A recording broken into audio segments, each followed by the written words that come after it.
Em tempos imemoriais, quando os deuses do Olimpo governavam soberanos, havia um titã, Prometeus, cujo coração ardia com compaixão e rebeldia. Ele viu a humanidade frágil, desamparada e em volta de trevas, e sentiu pena daqueles que caminhavam à mercê do destino cruel, sem luz e sem esperança. Desafiando o poder absoluto de Zeus, Prometeus roubou o fogo sagrado, aquela chama divina que não era para os mortais, e o entregou para os homens. Era o fogo do conhecimento, da criação e da vida, um presente proibido, uma faísca capaz de transformar a existência humana para sempre. Mas o titã não sairia impune de seu ato. Zeus, enfurecido com isso, condenou-lhe a uma tortura eterna, amarrado em uma rocha e devorado por uma águia como castigo por desafiá-lo. O fogo foi uma extrema ajuda para os seres humanos, já que com esse elemento a espécie despertou a inteligência e prosperou-se. No entanto, o fogo serviu principalmente como arma, e os hominídeos usaram isso contra a natureza e contra si mesmos. O fogo foi um armamento que tinha um poder capaz de fazer a humanidade se autodestruir.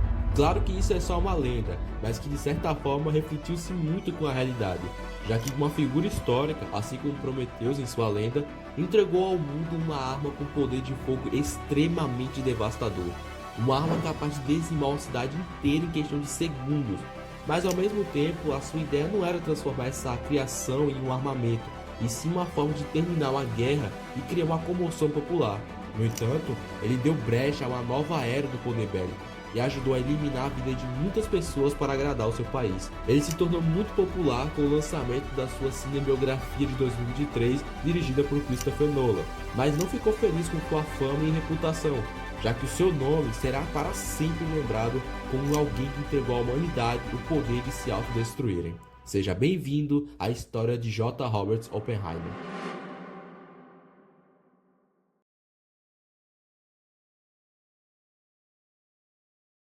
Antes de se tornar uma figura central no desenvolvimento da bomba atômica, Julius Robert Oppenheimer construiu uma carreira brilhante e respeitada como um físico teórico e intelectual de destaque no cenário científico norte-americano. Nascido em 22 de abril de 1904 em Nova York, em uma família culta e abastada, Oppenheimer cresceu cercado por arte, literatura e ciência. Desde cedo demonstrou aptidão extraordinária para o conhecimento e espírito inquieto, mergulhando com intensidade em áreas diversas do saber. Ingressou em Harvard aos 18 anos e com apenas 3 anos concluiu o curso com distinção, estudando não apenas física, mas também filosofia, química, literatura francesa e grega, além do latim. Seu interesse pela física teórica o levou à Europa, onde estudou inicialmente em Cambridge e depois se transferiu para a Universidade de Göttingen, na Alemanha, um dos centros mais avançados da física quântica da época. Lá, sob orientação de Max Born, obteve seu doutorado em 1927 e teve contato com cientistas fundamentais como Werner Heisenberg,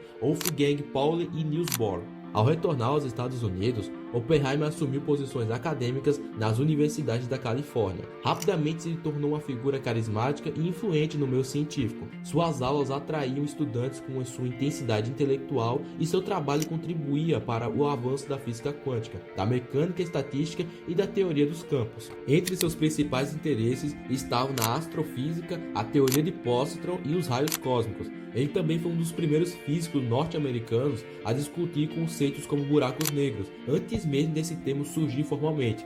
Durante os anos 30, como muitos intelectuais na época, ele foi simpatizante de causas progressistas e se envolveu com grupos que apoiavam movimentos trabalhistas e a luta contra o fascismo na Europa, além de manter contato com pessoas ligadas ao Partido Comunista, embora nunca tenha se afiliado formalmente. Essas ligações políticas, inofensivas naquele momento, mais tarde seriam usadas contra ele em um contexto de paranoia e repressão ideológica. Quando os Estados Unidos decidiram empreender a criação da primeira arma nuclear durante a Segunda Guerra, em temor à Alemanha nazista, foi o Oppenheimer quem acabou sendo escolhido como diretor científico do projeto. Uma escolha inusitada, já que ele não possuía experiência administrativa e nem engenharia prática. Ainda assim, ele rapidamente se mostrou um cérebro ideal para liderar uma das iniciativas científicas mais ambiciosas da história. O Projeto Manhattan foi oficialmente criado em 1942, como um esforço militar e científico conjunto entre os Estados Unidos, o Reino Unido e o Canadá. Seu objetivo era bem claro: desenvolver uma bomba atômica antes que os inimigos fizessem. Oppenheimer foi o principal coordenador da parte científica, ficou encarregado de organizar o centro de pesquisa em Los Alamos, no deserto do Novo México. Lá, reuniu uma equipe composta pelos maiores físicos do mundo, nomes como Enrico Fermi, Richard Feynman, Niels Bohr, Edward Teller e muitos outros, além de engenheiros, químicos e militares. A tarefa não era apenas científica, era também um desafio logístico e humano. Oppenheimer precisou auxiliar egos, lidar com pressões do governo e do exército, manter o sigilo absoluto e garantir que o trabalho avançasse com rapidez.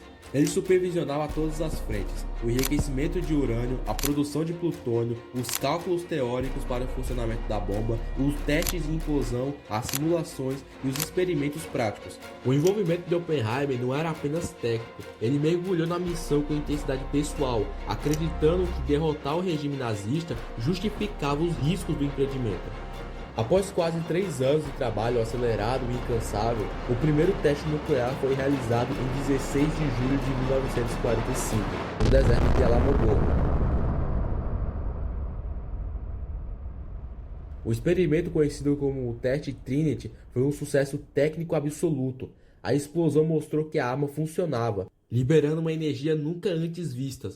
A cena deixou Oppenheimer atônito. Embora tenha celebrado o resultado imediato, ele também demonstrou um senso profundo de gravidade e responsabilidade, reconhecendo que o mundo havia acabado de entrar em uma nova era.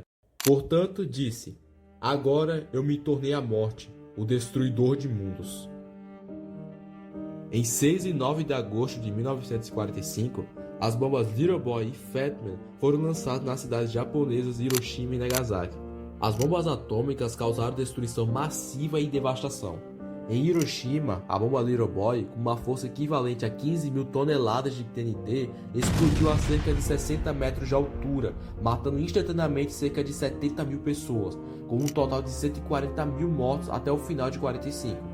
Em Nagasaki, a bomba Fat Man, mais poderosa, com equivalente a 21 mil toneladas de TNT, causou a morte de 49 mil pessoas no dia da explosão, e um total de 70 mil até o final de 45, além de destruir 40% da cidade. A explosão de cada bomba gerou uma bola de fogo, uma nuvem radioativa e uma onda de choque devastadora. Apesar do sucesso, o que seguiu após o uso das bombas atômicas afetou profundamente a visão de Robert sobre o próprio trabalho. Mas durante o tempo em que esteve à frente do Projeto Manhattan, Oppenheimer foi indiscutivelmente o arquiteto científico da primeira arma nuclear da história. Seu trabalho ali mudou o curso da Segunda Guerra e redefiniu permanentemente os rumos da ciência, da política e da segurança internacional. Science has profoundly altered the conditions of man's life, both materially and in ways of the spirit as well. It has extended the range of questions in which man has a choice. It has extended man's freedom to make significant decisions. No one can predict what vast new continents of knowledge the future of science will discover. Após o fim da Segunda Guerra Mundial, J. Robert Oppenheimer mergulhou em um profundo processo de reflexão moral sobre o seu papel que desempenhara no desenvolvimento da bomba nuclear. Embora sua liderança no Projeto Manhattan tenha sido decisiva para a criação da arma, que acelerou a rendição do Japão, ele rapidamente passou a questionar as consequências éticas e humanas da sua realização. O homem que havia conduzido com brilhantismo uma das maiores façanhas científicas do século passou a ser assombrado pelo próprio impacto devastador de seu sucesso. O primeiro sinal público da sua angústia surgiu pouco após o teste Trinity, quando ele citou a passagem de Bhagavad Gita: "Agora me tornei a morte, o destruidor de mundos." Essa frase se tornaria emblemática do tormento interior que acompanharia até o fim de sua vida. Ao ver a destruição causada pela bomba atômica lançadas em Hiroshima e Nagasaki, Oppenheimer deixou de sentir orgulho técnico e passou a sentir um peso moral. Ele não apenas compreendia a magnitude do que havia ajudado a criar, ele a sentia profundamente como uma ameaça à humanidade. Nos meses seguintes ao fim da guerra, Oppenheimer se posicionou contra a proliferação de armas nucleares. Ele acreditava que o monopólio atômico dos Estados Unidos não deveria ser mantido como instrumento de dominação, mas sim desenvolvido sob controle internacional. Envolveu-se em debates políticos e passou a defender a diplomacia e o uso responsável da ciência. Em particular, se opôs com firmeza ao desenvolvimento da bomba de hidrogênio, uma arma ainda mais poderosa, por acreditar que sua criação seria moralmente indefensável. Essas posições, no entanto, o colocaram em confronto direto com os setores do governo norte-americano, que, em plena Guerra Fria, via suas atitudes como sinais de fraqueza ou mesmo de deslealdade. Oppenheimer passou de herói nacional a uma figura desconfiada e cercada de acusações. Em 1954, foi submetido a uma audiência conduzida pela Comissão de Energia Atômica dos Estados Unidos, onde seus antigos vínculos com pessoas associadas ao comunismo, bem como suas posições políticas e éticas, foram usadas para justificar a revogação de sua autorização de segurança. Ele não foi acusado de traição, mas foi afastado de qualquer cargo de influência na política nuclear americana. Apesar da humilhação pública, Oppenheimer manteve a sua postura e integridade. Nunca negou a sua responsabilidade no projeto, mas também nunca deixou de apontar os limites morais da ciência quando usada sem responsabilidade política ou consciência ética. Continuou refletindo, escrevendo e ensinando, sempre consciente da ambiguidade do papel que desempenhara. Para ele, o verdadeiro problema não era a ciência em si, mas o que as sociedades escolhem fazer com ela. As reflexões morais de Oppenheimer o transformaram em um símbolo trágico da era nuclear. Um homem brilhante, movido por convicções patrióticas e científicas, que viu seu trabalho ser utilizado de forma que ele mesmo passou a considerar perigosa. Sua trajetória expõe um dilema profundo e ainda atual: o limite entre o progresso e a destruição, entre o conhecimento e a responsabilidade. Até a sua morte, em 1967, carregou o fardo de ter ajudado a abrir a porta para uma nova era, sem ter certeza de que a humanidade saberia como atravessá-la. We knew the world would not be the same.